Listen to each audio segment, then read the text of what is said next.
पुरुषांनी परस्त्रीकडे बघू नये यासाठी पत्नीने काय करावे? अनेक महिलांच्या मनात एक प्रश्न असतो, माझ्या पतीचं मन माझ्यातच राहावं, त्याला दुसऱ्या स्त्रीचं आकर्षण वाटू नये यासाठी मी काय करू?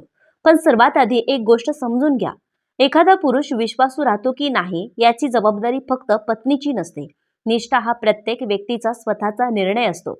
मात्र पती पत्नी दोघांनी मिळून नातं जपलं तर अनेक गैरसमज आणि दुरावे टाळता येतात. आज आपण अशाच काही गोष्टी जाणून घेणार आहोत ज्या वैवाहिक नातं अधिक मजबूत करण्यास मदत करू शकतात. एक, संवाद कधीही तुटू देऊ नका. अनेक नाती प्रेम कमी झाल्यामुळे नाही, तर संवाद कमी झाल्यामुळे कमकुवत होतात. त्यामुळे रोज थोडा वेळ एकमेकांशी मनमोकळेपणाने बोलण्यासाठी काढा.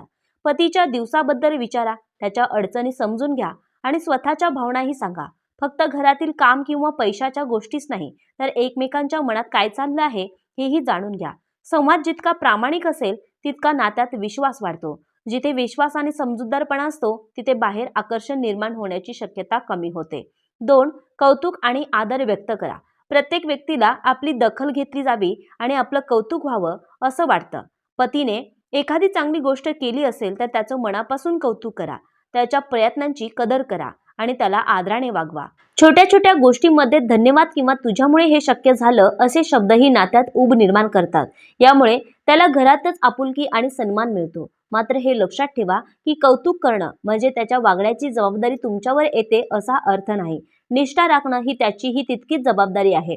तीन, स्वतःसाठीही वेळ काढा. लग्नानंतर अनेक महिला संपूर्ण लक्ष घर, मुलं आणि जबाबदाऱ्यांवर केंद्रित करतात. पण या सगळ्यात स्वतःकडे लक्ष देणंही तितकंच महत्त्वाचं आहे. स्वतःच्या आरोग्याची, स्वच्छतेची, आवडीनिवडीची आणि व्यक्तिमत्वाची काळजी घ्या. याचा उद्देश फक्त पतीला आकर्षित करणं नसून स्वतःचा आत्मविश्वास टिकवणं आहे. आत्मविश्वास असलेली व्यक्ती नात्यातही सकारात्मक ऊर्जा घेऊन येते. जेव्हा पत्नी आनंदी आणि आत्मविश्वास पूर्ण असते तेव्हा त्याचा चांगला परिणाम संपूर्ण नात्यावरही दिसून येतो. चार, नात्यात नवीनपणा जपा. एकाच दिनक्रमामुळे कोणतंही नातं काही काळानंतर एकसुरी वाटू शकतं. त्यामुळे अधूनमधून एकत्र फिरायला जाणं, एकत्र जेवण करणं, छोट्या सरप्राईज देणं किंवा एकमेकांसोबत दर्जेदार वेळ घालवणं महत्त्वाचं आहे. यासाठी मोठा खर्च करण्याची गरज नसते. कधी घरीच शांतपणे चहा घेत गप्पा मारणं ही नात्यातील जवळीक वाढवू शकतं. नात्यात आनंदाचे छोटे छोटे क्षण निर्माण केले तर प्रेम अधिक घट्ट होतं. मात्र हे दोघांनी मिळून करायचं असतं. नातं टिकवण्याची जबाबदारी एकट्या पत्नीची नसते. पाच, पतीवर सतत संशय घेऊ नका. कोणतंही ठोस कारण नसताना सतत संशय घेणं, फोन तपासणं किंवा प्रत्येक गोष्टीची चौकशी करणं नात्यातील विश्वास कमी करू शकतं. सततच्या संशयामुळे समोरच्या व्यक्तीला गुदमरल्यासारखं वाटू शकतं. त्याऐवजी विश्वासाचं वातावरण निर्माण करण्याचा प्रयत्न करा. जर एखादी गोष्ट खटकत असेल तर रागाने किंवा आरोप करूनही नाही, तर शांतपणे त्याबद्दल चर्चा करा. मोकळा संवाद अनेक गैरसमज दूर करू शकतो. जिथे विश्वास असतो तिथं नातं अधिक मजबूत होतं. सहा, प्रेम फक्त शब्दांनी नाही तर कृतीतूनही दाखवा. मी तुझ्यावर प्रेम करते हे बोलणं महत्त्वाचं आहे, पण हे कृतीतूनही जाणवलं पाहिजे. पतीची काळजी घेणं, त्याच्या आनंद दुःखात साथ देणं, त्याचा आदर करणं आणि गरजेच्या वेळी त्याच्या पाठीशी उभं राहणं या गोष्टी नातं अधिक घट्ट करतात. प्रेम म्हणजे फक्त मोठे सरप्राईज नाहीत, छोट्या छोट्या कृतीही खूप महत्त्वाच्या असतात. जेव्हा दोघांनाही नात्यात प्रेम, आपुलकी आणि सुरक्षितता जाणवते तेव्हा बाहेर आकर्षण शोधण्याची गरज कमी भासते. मात्र हे दोघांनी मिळून जपायचं असतं, एकट्या पत्नीने नाही. सात, प्रत्येक गोष्टी टीका करण्याची सवय टाळा. कोणालाही सतत चुका काढणं, कमी लेखणं किंवा प्रत्येक गोष्टीवर टीका ऐकायला आवडत नाही. जर पत्नीला घरी नेहमी नकारात्मक बोलणं, तुलना किंवा अपमान सहन करावा लागत असेल तर नात्यात दुरावा निर्माण होऊ शकतो.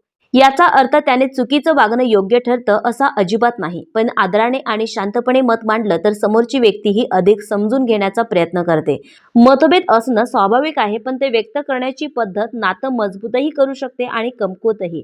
म्हणून टीकेपेक्षा समजूतदारपणाचा मार्ग निवडणं अधिक फायदेशीर ठरतं.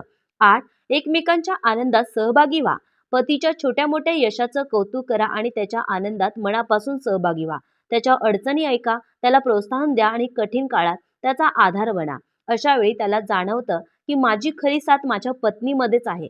जे नातं मैत्री, विश्वास आणि परस्पर आदरावर उभं असतं ते अधिक मजबूत बनतं. अशा नात्यात भावनिक जवळीक वाढते आणि एकमेकांबद्दलचा जिव्हाळा कायम राहतो. मात्र हे दोघांनी मिळून जपायचं नातं आहे. त्याची जबाबदारी फक्त पत्नीची किंवा फक्त पतीची नसते.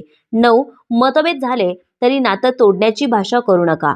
प्रत्येक वैवाहिक नात्यात कधी ना कधी मतभेद होतात, पण प्रत्येक वादात मी माहेरी जाते, आपलं आता काही होणार नाही किंवा आपण वेगळं होऊया असे शब्द वारंवार वापरल्याने नात्यात असुरक्षितता निर्माण होऊ शकते.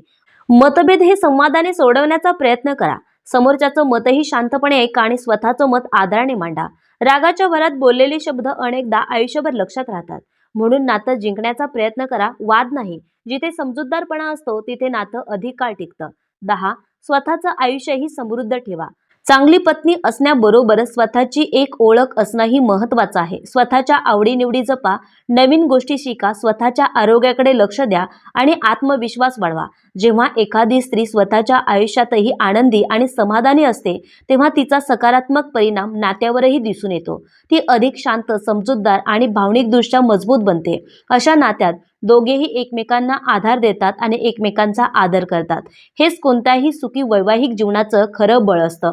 मित्रांनो, लक्षात ठेवा, पतीचं दुसऱ्या स्त्रीकडे न वळणं हे केवळ पत्नीची जबाबदारी नाही. निष्ठा, विश्वास आणि प्रामाणिकपणा ही दोघांचीही समान जबाबदारी आहे. मात्र प्रेम, संवाद, आदर आणि एकमेकांसाठी वेळ या गोष्टी नातं अधिक मजबूत करतात. मजबूत नात्यात गैरसमज कमी होतात आणि विश्वास वाढतो. हा व्हिडिओ आवडला असेल तर लाईक करा. तुमचं मत कमेंटमध्ये नक्की सांगा. हा व्हिडिओ शेअर करा आणि अशाच नातेसंबंधावरील विचारपूर्वक व्हिडिओंसाठी चॅनलला सबस्क्राईब करायला विसरू नका. धन्यवाद मंडळी. पुन्हा भेटूया नवीन व्हिडिओ सोबत.